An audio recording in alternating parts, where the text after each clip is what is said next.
So the sports display is kind of one of your favorites. It is a favorite. Sports heroes are only one of hundreds of categories found in the A.C. McMillan African American Museum in Emory.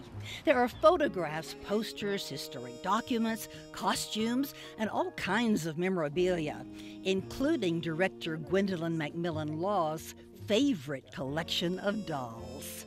When we first opened, for example, we had a lot of African American dolls. And not just African American, we call it dolls of color. The dolls, like many of the items, began as a family collection, but soon grew way beyond the personal aspect. So when Gwen and her husband Ted visited some African American museums in other states, the idea was born to create a museum in Texas. With Gwen's family roots in Emory and Ted's academic training, they were the perfect pair for the project.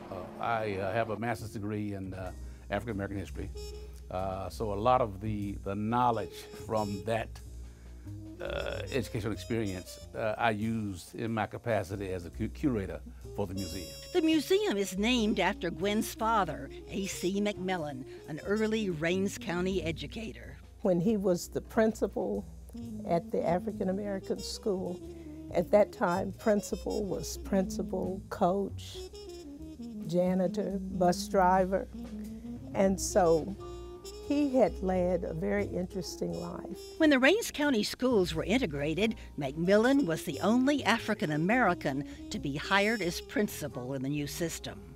Gwen, a former teacher in the Dallas school system, is the fourth generation of her family to go into education. So when did you write your book? What began as genealogical research has resulted in the book From Wolf to Wolfwood, tracing Gwen's growing up days from the segregated Wolf community outside Emory to Wolfwood Avenue in Dallas, where the Laws now live. It's also a historical study of the African American communities of Emory. However, while the museum also includes Emory history, it goes way beyond local boundaries. The museum concentrates on that history from the end of the Civil War to the current, and particularly during the era known as Jim Crow. And that's by and large about 1865 through about 1970. The era of Jim Crow helps to define how the African American experience has been in the last 3 generations. Rosa Parks signed this. African American heroines and heroes are well represented in the museum, including the Tuskegee Airmen and Buffalo Soldiers. And they were the ones who sent out west here to settle the West and settle the frontier. And they made a tremendous contribution to Texas, Oklahoma, that people know very little about. While most of the exhibits are permanent, special exhibits like the Negro Baseball League's exhibit and the Rosenwald Schools exhibit have attracted wide interest. From 1913 to 1932, the Rosenwald Fund offered the leadership in developing 5,500 schools throughout the Confederate South.